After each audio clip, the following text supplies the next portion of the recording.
for me and my family, we'll never be able to like express how grateful we are. You know, he's this has been a really big weight on me and my family, and it's really nice to know I get to just, you know, go back to being a mom. So thank you. Yeah.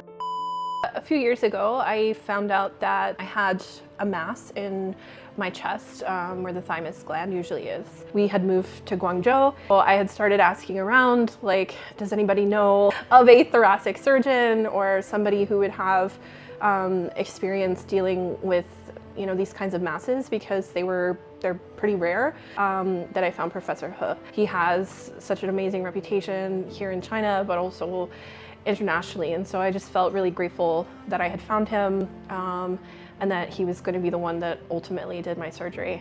And so it was about a year ago that I became his patient, and we started working together, making a plan that allowed me to breastfeed my son until about 6 to 8 months, while also preparing for the surgery about 4 days ago now, and everything was successful. I removed the mass and the remaining thymus gland and the fat tissue, and everything went smoothly. I was so surprised.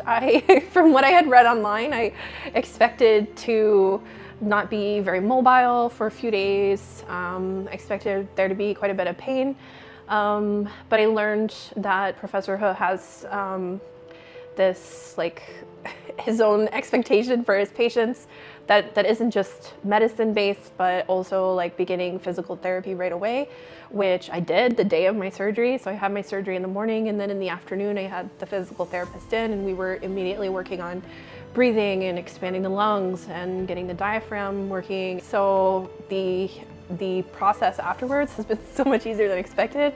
I've felt really amazing. I have a 13-month-old at home, and he's been coming in to visit, and, you know, we play here for 2 hours in the afternoon, and I feel really great. So yeah, I'm just very grateful.